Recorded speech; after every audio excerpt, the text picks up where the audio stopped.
We're here at Sedona Star.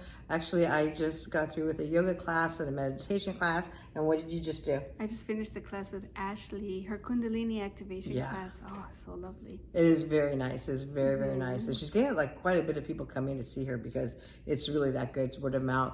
But I want to jump on really quick to talk about this book that we're kind of going through here at Sedona Star on Tuesdays at 5 o'clock. This is kind of a complimentary class that we do. It's like a book club, and we're doing the Conversations with God. Have you ever heard of that book? Yes. So let me tell you what happened with that book. So years ago, I remember hearing about it. You know, like Oprah is talking about it, whatever. And I remember thinking to myself, oh, I'm reading deeper books than that. Like, you know, those are great books, but I was thinking of it like The Seed of Your Soul, Celestine Prophecy. I thought, it's okay, but I'm just reading deeper books right now. So I kind of was kind of arrogant with that part of it. You know, I don't want to admit it, but I was. And not arrogant in the sense that I think I know it all, but arrogant in think of, I don't need to read it. You know, I've read a book, so many books similar to that. You're going to invest your time in other books. Right. So I met this fantastic man named Remo Moreno, and he comes in on the you need to meet him. He comes in the meditation circles on Saturdays, and he does frequency work, and he's going to start doing frequency group classes here, like soon. Yes, and his music is beyond compare. Like, I can't even tell you the beats and binaural beats that he puts in his music. High frequency sounds and beautiful, beautiful music, and he cuts it and slices it and makes it just gorgeous. And so anyway, so he was telling me about this book, Conversations with God. And I said, oh yeah, I remember hearing about that. And he goes, no, really, it was very transformational, you know? And so I got the book. I couldn't put it down. And not only did I get it, I'm on Audible, so I hear it as I read it, and it blew my mind. Wow. And what it's about this man who just is angry with God. He's just not doing well in life. He's angry with God, and he starts writing him a letter, or her, or whatever, right? God, of his understanding, a letter. And then he ends up picking up the pen, and he starts doing automatic writing, answering his own questions. And so I thought it'd be really nice to do a book club on that, although I don't know if people are ready, because it really questions your core belief systems, and you don't realize. I just had a tooth extracted, so you can probably see, you know, a bruise right here. Actually, I'm getting an implant here, and so they were really digging in there, so I got a bruise, but. Anyway, I feel like metaphorically, it's like that's like people's belief systems. Like it took everything. That's why I got bruised, because my tooth was so impacted that it took like forcefully they had to cut it in half to pull it out.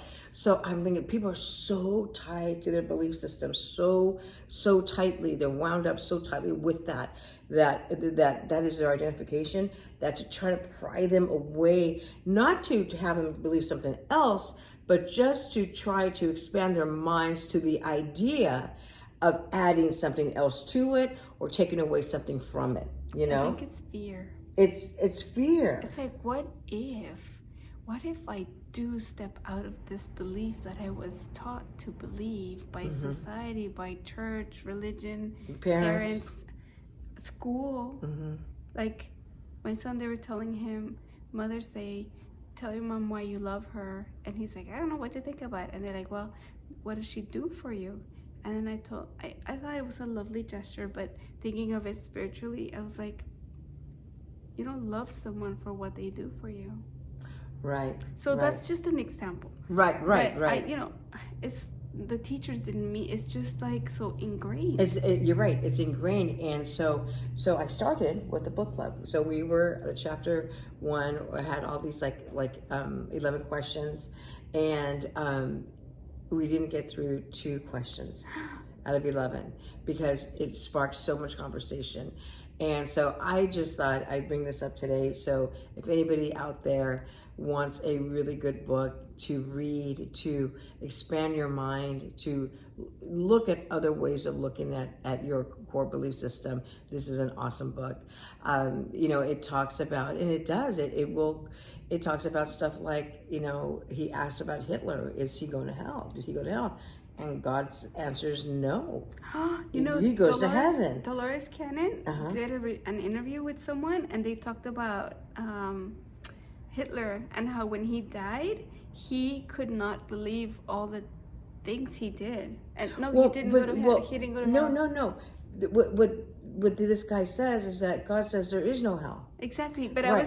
I was just tying, like, I love that. Yeah, yes. And so some of the people in our group are like, well, what do you mean? Like, he should be going to hell. Oh, well, yeah, because but the thing is that, and so, and that's controversial too, because, you know, so many people were, you know, harmed and killed and all of that. Course. And so, you know, in our human mind, we want revenge. We want to make sure that you know, Justice. Those lives didn't die in vain. And so, but anyway, so those are the types of questions that will be asked, you'll ask yourself. So I do just suggest you read it. It is amazing. It's an amazing book, and it does. It's you're right. I think it's fear. It's so much more comfortable to just do what you do, and there's nothing wrong with that.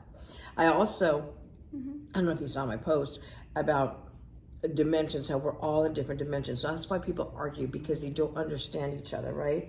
And some people cannot even wrap their mind around God being, them holding Christ consciousness within themselves.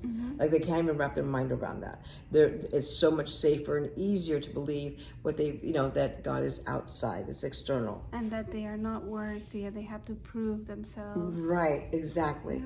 Yeah. And so this book will challenge that, you know, that belief system. Yeah, so you have to get it. I'm going to read that book, and I will report to you.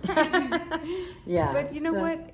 Even if you know, we're gonna that was my son.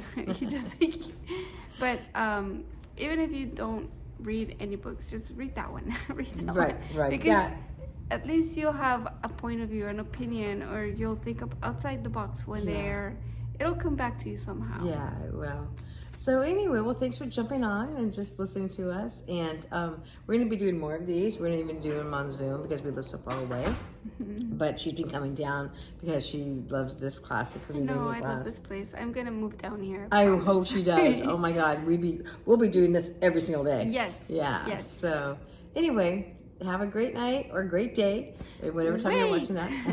Come to Sedona. Yes. Join our book club. Join our classes. Come talk to other people like us. You know what? Well, we are going to start doing our online. So starting next Friday, we're doing our crystal class online at 4 o'clock Pacific Coast time, and or Pacific Standard Time.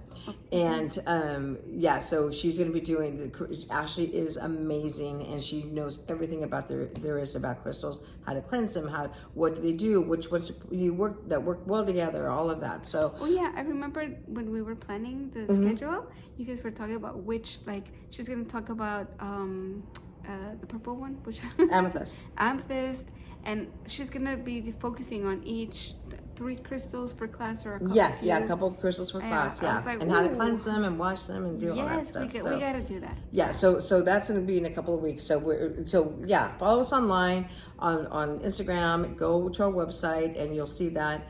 And we try to make things really, you know, affordable, because, like I always say, you know, I remember when I was a single mom and I would have died for any of these classes, and there's no way I would have been able to afford them. So we always try to make things very affordable for you. Yeah. Okay? But if you can, come to the studio. Yes, if you're in other people Southern like California, us. for sure come down. Okay. Okay, bye. Thank you. Bye.